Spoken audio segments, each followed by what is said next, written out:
yes. Mr. Poe? Yes. Mr. Poe votes yes. Mr. Marino? Yes. Mr. Marino votes yes. Mr. Gowdy?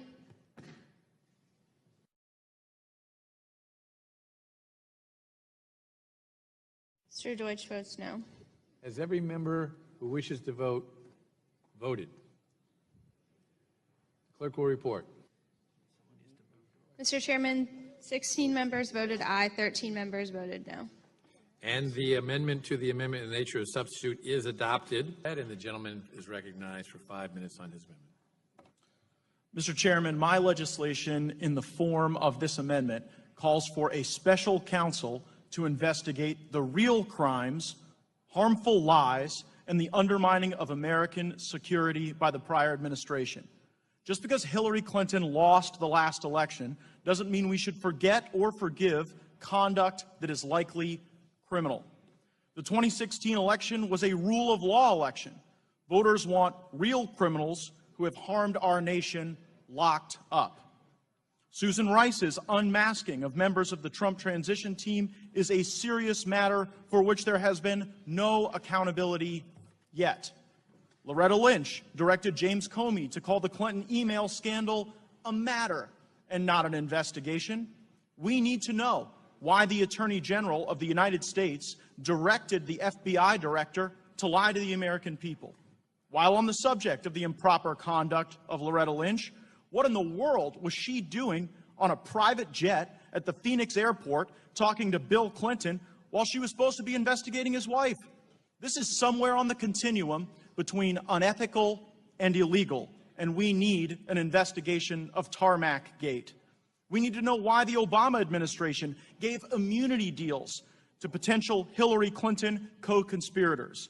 Think about that. Giving immunity to people who potentially worked with Hillary Clinton to break the law. Let's get to the bottom of the Clinton Foundation. Cash was flowing to the Clinton Foundation while the Uranium One deal was at work.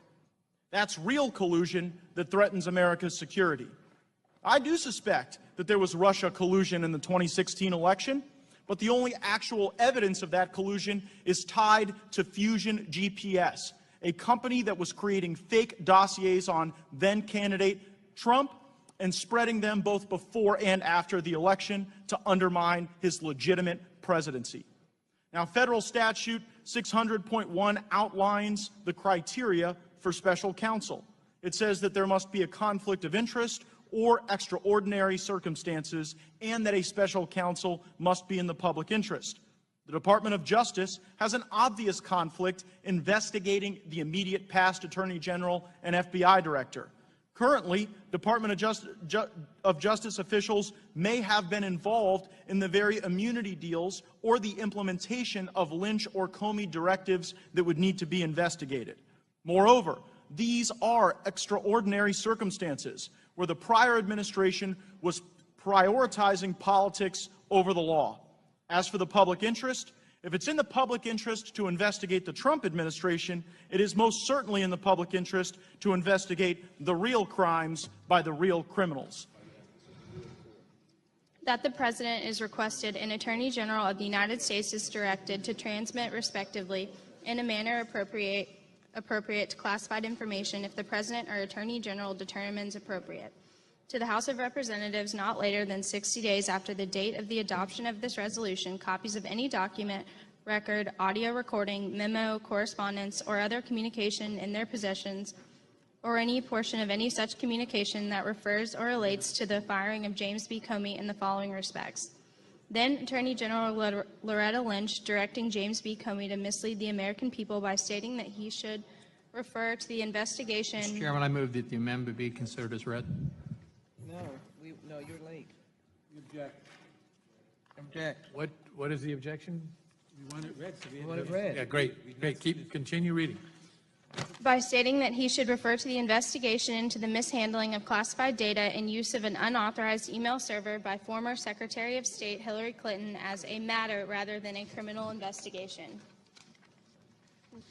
Leaks by James B. Comey to Columbia University law professor Daniel Richman regarding conversations had between President Donald Trump and then FBI Director James B. Comey, and how the leaked information was purposefully released to lead to the appointment of a special counsel Robert Mueller, a longtime friend of James Comey. The propriety and consequence of immunity deals given to possible Hillary Clinton co-conspirators, Cheryl Mills, Heather Samuelson, John Bentel, and potentially others, by the Federal Bureau of Investigation during the criminal investigation James B. Comey led into Hillary Clinton's misconduct. The decision by James B. Comey to usurp the authority of then Attorney General Loretta Lynch in his unusual announcement that criminal charges would not be brought against Hillary Clinton following her unlawful use of a private email server and mishandling of classified information.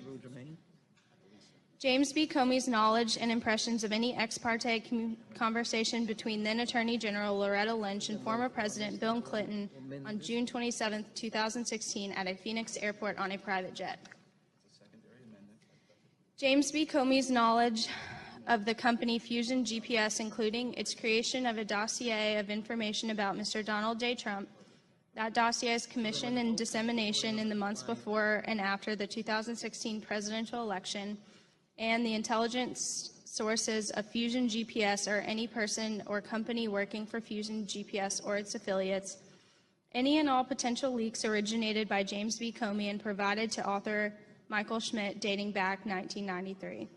James B. Comey's knowledge of the purchase of a majority stake in the company Uranium One by the company Rosatom, whether the approval of the sale was connected to any donations made by the Clinton Foundation, what role then Secretary of State Hillary Clinton played in the approval of that sale, and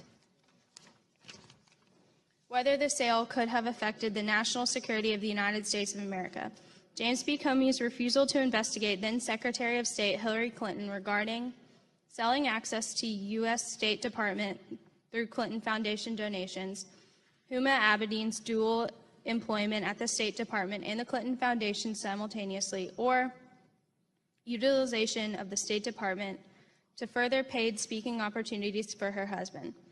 Any collusion between former FBI Director James B. Comey and Special Counsel Robert Mueller, including the information James B. Comey admitted to leaking to the Columbia University law professor, being intentional such that a special counsel, his longtime friend Robert Mueller, would be appointed to lead the investigation against the Trump administration, and any communication between Robert Mueller and James B. Comey in advance of the Senate Intelligence Committee hearing, whether James B. Comey had any knowledge of efforts made by any federal agency to monitor communications of then-candidate Donald Trump, to assess any knowledge by James B. Comey about the unmasking of individuals on Donald Trump's campaign team, transition team, or both, to assess the role that former National Security Advisor Susan Rice played in the unmasking of these individuals, or to reveal the purpose served by unmasking any individual or individuals serving on the staff of then-candidate Donald Trump,